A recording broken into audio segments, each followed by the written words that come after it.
Social review के एक और एपिसोड के साथ मैं हूं आपकी मेज़बान युसरा फारूक मलिक। नाज़रीन, आज एक और अहम और मालूमाती प्रोग्राम के साथ आपके सामने हाजिर हैं, जहां हम बात करेंगे टैक्स फाइलिंग, इसकी आखिरी तारीख, कानूनी और गैर कानूनी तारकीन वतन के लिए मराहत, कारोबारी तबके के लिए सहूलियात, स्टॉक मार्केट के खसारे से मुतासर अफराद के लिए किसी मुमकिन रिलीफ, कॉलेज स्टूडेंट्स के वालिदैन के लिए फ़वाइद और दीगर कई अहम मौज़ूआत पर आज के प्रोग्राम में हम इन तमाम सवालात के जवाब देने के साथ साथ आपको कुछ कीमती मशवरे भी देंगे ताकि आप अपनी टैक्स फाइलिंग को दुरुस्त और फ़ायदेमंद बना सकें। इस हवाले से गुफ्तगू के लिए हमारे साथ मौजूद हैं KBN टैक्स एंड अकाउंटिंग से मुंसलिक IRS enrol agent Asif Khan, जिनसे हम कुछ अहम सवालात के जवाब लेंगे, लेकिन एक ब्रेक के बाद।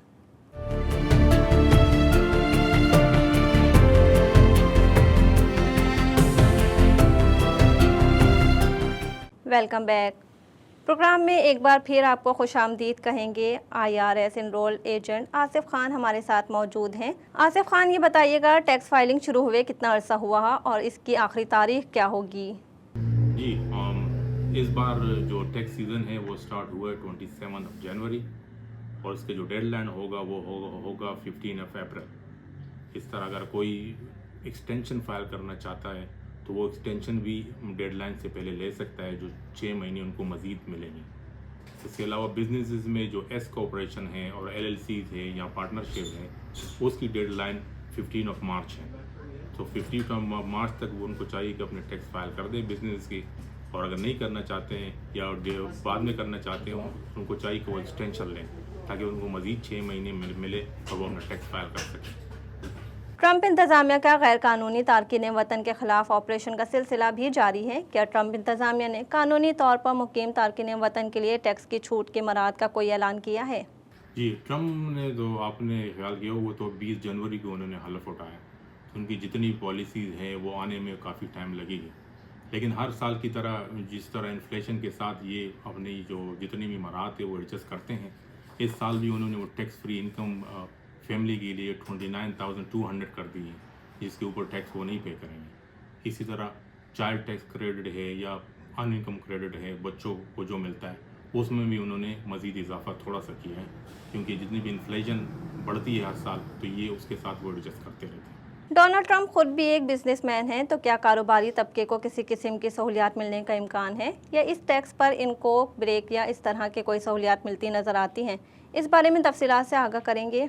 जी बिल्कुल, ट्रंप एक बिजनेसमैन है और वो सोचता है कि जितनी भी यहाँ बिजनेस लोग हैं उनको मराहत मिली जाए, उनको तमाम जो ना बेनिफिट मिलती जाए।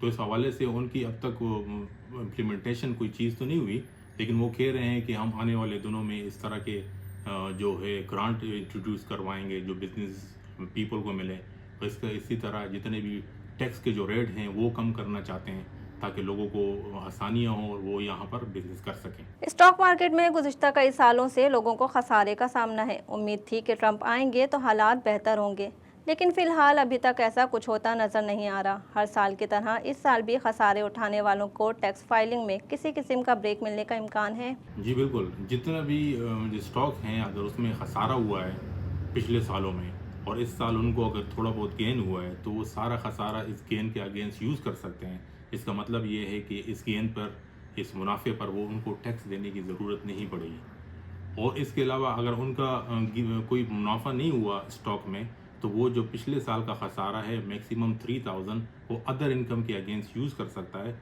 और वो जो टैक्सेबल इनकम है उसको लोअर कर सकता है, जिससे उसको टैक्स सेविंग होगी। आसिफ खान, ये बताइएगा कि जिनके बच्चे कॉलेज स्टूडेंट्स हैं, इनके लिए क्या मराहत रखी गई हैं और कितने साल तक के बच्चों को टैक्स में क्लेम किया जा सकता है? जी, बच्चों के हवाले से जो है उनकी एज अगर 23 तक हो और फुल टाइम स्टूडेंट हो तो वो पेरेंट के साथ डिपेंडेंट हो सकते हैं। इसके अलावा उनको जो बेनिफिट मिलते हैं, अगर वो आउट ऑफ पॉकेट कॉलेज के लिए ट्यूशन फ़ी पे करते हैं तो इनको एक स्टेटमेंट मिलती है जिसको 1098T कहते हैं ट्यूशन। उसमें ये होता है कि अंडर ग्रेजुएट अगर हो तो उनको 2500 जो है टैक्स रिफंड मिल जाता है फेडरल से, और अगर वो उन ओवर ग्रेजुएट हो चुके हों तो उनको एक क्रेडिट होता है जिसको लाइफ टाइम क्रेडिट कहते हैं, उनको वो मिलता है जो उनको पेरेंट को जो ना टैक्स बेनिफिट उसकी वजह से मिलते हैं और रिफ़ंड उनका काफ़ी बढ़ जाता है।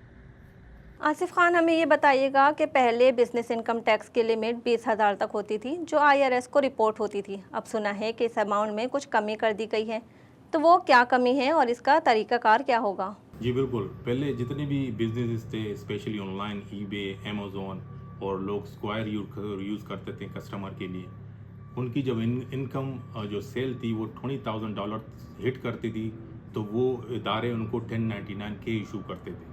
अब वो लिमिट कम होके 5,000 हो गई है। सो बहुत सारे हमारे जितनी भी बिजनेसेस हैं स्मॉल, वो 15,000, 16,000, 17,000 इनकम सेल करके वो इसे इग्नोर करते थे क्योंकि वो रिपोर्ट ही नहीं होती थी। तो इस बार मैं सबको बताना चाहता हूँ कि आप सबको 1099 के इशू होगा अगर आपने $5,000 तक सेल की है और क्रेडिट कार्ड कस्टमर से यूज़ किए। तो आप मेक श्योर करें अगर आपका बिजनेस ईबे पर हो, अमेज़न पर हो, शॉपिफाई पर हो या किसी भी दीगर प्लेटफॉर्म जो है ऑनलाइन सेलिंग के या जो फिज़िकल फॉर्म ऑफ सेल हैं, तो आप मेक श्योर करो कि आपको 1099 के इशू हुआ है और आपने वो रिपोर्ट भी किया होगा। क्योंकि इस बार मुझे लगता है कि काफ़ी लोग ये मिस कर जाएंगे और 6 महीने बाद, 8 महीने बाद उनको पेनल्टी और इंटरेस्ट के साथ तो तमाम चीज़ें IRS से और न्यूयॉर्क स्टेट से या किसी भी स्टेट से आएगी जो बहुत महंगी पड़नी है बाद में। तो आप मेक श्योर करें कि आपको तमाम स्टेटमेंट 1099 के आप रिसीव कर चुके हैं। ठीक है आसिफ खान, जैसा कि आपने बताया कि 5,000 की लिमिट कर दी गई है, अगले साल तक ये 5,000 रहेगा या जिस स्पीड से नीचे जा रहे हैं ये कहीं और नीचे ना चले जाएं? नहीं, बिल्कुल आपका ये सवाल बहुत ही वैलिड है। अगले साल वो कह रहे हैं कि ये 2,500 तक लिमिट आएगी, यानी 2,500 तक कोई सेल करे तो उनको जो है ये 1099 के इशू होगा। और उसके बाद वो कह रहे हैं कि हम ये $600 तक लाना चाहते हैं, ताकि $600 तक जिन्होंने भी सेल किया उनको 1099 के इशू हो और वो ये इनकम रिपोर्ट करें ताकि उनको मज़ीद टैक्स कलेक्शन में उनको इजाफा हो। प्रोग्राम में आसिफ खान से सवालात का सिलसिला जारी है, लेकिन यहाँ वक्त हुआ है एक ब्रेक का।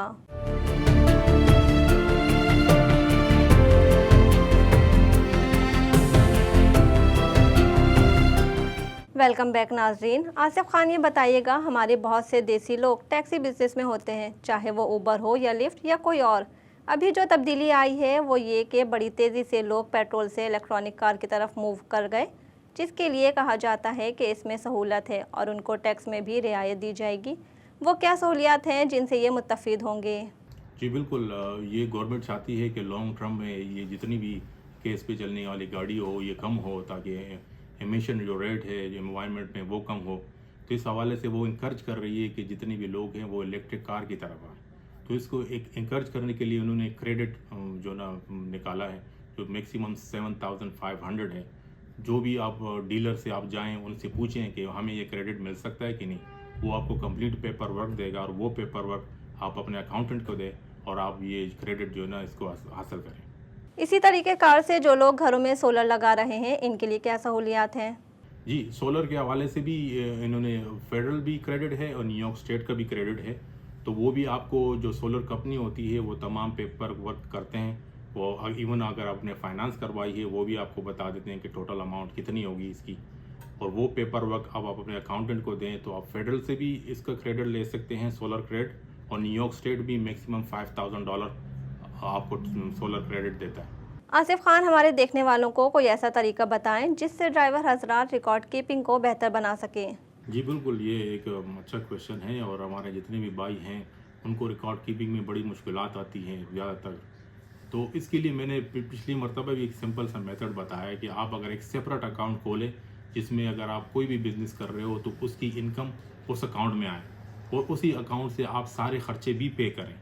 तो IRS जो है वो बैंक स्टेटमेंट उसके सारे एक्सपेंसेस वो एक्सेप्ट करता है और उसको जो ना वो आप अकाउंटेंट को भी दे सकते हैं। इसके अलावा एक क्रेडिट कार्ड अगर आप रख दें जिसमें तमाम आपके बिजनेस के एक्सपेंसेस हो, फॉर एग्जांपल रिपेयर आप कर रहे हो वो वहाँ से पे करें, गैसोलीन आप डलवा रहे हैं आप वो क्रेडिट कार्ड यूज़ करें, तो आपको बड़ी आसानी होगी। साल के आखिर में आपको पता लग जाएगा कि कितने एक्सपेंसेस मेरे हुए हैं और उसका रिकॉर्ड कब है और कब मैंने इसकी पेमेंट की है।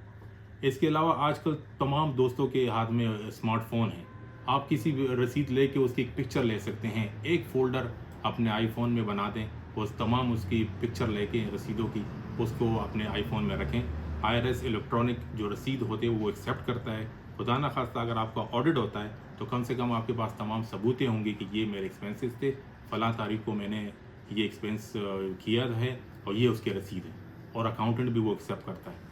और आपको भी पता चलता है कि आप जो पैसे कमा रहे हो वो किन एक्सपेंसेस में जा रही है, और वो इस एक्सपेंसेस टोटल है कितने, आपको प्रॉफिट कितना होता है। तो ये चीज़ें जानने के लिए जो ना आप ये जो मैंने तरीके बताएं आप ये करें तो आपको फ़ायदा होगा। अच्छा हासिफ खान, ये बताइएगा, कुछ लोग बिज़नेस कॉरपोरेशन बनाते हैं लेकिन वो इसे इस्तेमाल नहीं करते, यानी बिज़नेस नहीं कर रहे होते और ना ही कॉरपोरेशन बंद करवाते हैं। क्या इनका टैक्स फाइल करना लाजमी है? जी बिल्कुल, ये बहुत ही अहम क्वेश्चन है। और हमारे लोग अक्सर बिज़नेस जो रजिस्टर्ड बिज़नेस है न्यूयॉर्क स्टेट या किसी भी स्टेट, वो एज अ पर्सनल जिस तरह उनकी इनकम है उस तरह डील करते हैं। यानी अगर पर्सनल इनकम नहीं है और उनको फ़ाइल करने की ज़रूरत नहीं पड़ती, वो समझते हैं कि बिज़नेस भी इसी तरह होगा।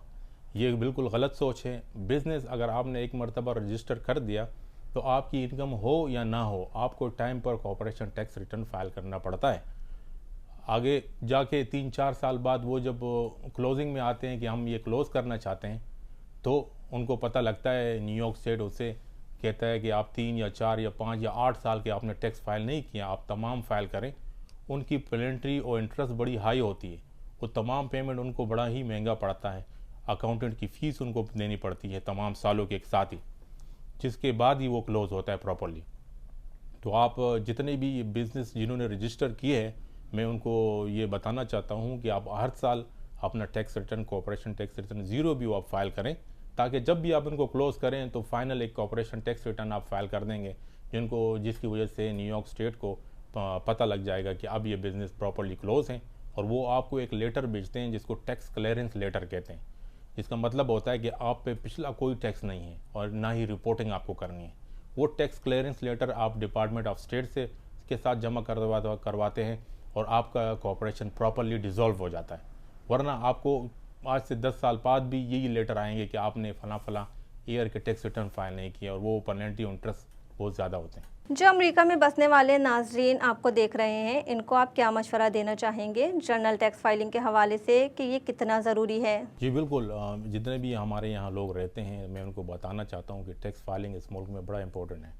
आप जहाँ भी जाते हैं, आप मेडिकेड हेल्थ इंश्योरेंस लेने जाते हैं, वो आपसे पूछते हैं कि आपने टैक्स फाइल किया है कि नहीं। आप नेशनलिटी अप्लाई करते हैं, वो आपसे पूछते हैं कि आप 5 साल का टैक्स रिटर्न आपने फ़ाइल किया है कि नहीं। आपकी एज 62 हो जाती है, आप रिटायरमेंट के लिए जाते हैं, वो भी आपसे यही क्वेश्चन करते हैं कि आपने कितने साल टैक्स फाइल किए या नहीं। तो इससे आप अंदाज़ा लगाएं कि ये टैक्स फाइलिंग यहाँ इस मुल्क में कितना इम्पोर्टेंट है। तो मैं आप सबको बताना चाहता हूँ, आप जितने भी लोग काम करते हैं, आप अपना टैक्स रिटर्न फाइल किया करें, और ये बाद में भी आपको हेल्प करेंगे जब आप रिटायरमेंट की एज हो। और हर साल आपको कहीं ना कहीं आप जाएंगे तो ये आपसे पूछेंगे कि आप जो ना आपने टैक्स फाइल किया कि नहीं। और दूसरा, एक अच्छी शहरी की होने की वजह से हम सबको चाहिए कि हम जो ना अपने टैक्स फाइल करें और इस मुल्क के जो कवानीन है उसको फॉलो करें। Thank you so much. बहुत शुक्रिया आसिफ खान आपका। नाजरीन, आज के प्रोग्राम में हमने तफसील से बात की कि टैक्स फाइलिंग की आखिरी तारीख क्या है, किन अफराद को रियायत मिल सकती है, कारोबारी तबका और ड्राइवर हजरात किन तरीक़ों से टैक्स में बचत कर सकते हैं, स्टॉक मार्केट के सरमायाकारों को क्या रिलीफ मिल सकता है। याद रखें, दुरुस्त और बरवक्त टैक्स फाइलिंग आपके माली इस्तेहकाम के लिए निहायत ज़रूरी है। इसी के साथ हमें इजाज़त दें, मिलते हैं अगले प्रोग्राम में, तब तक के लिए अल्लाह हाफिज़।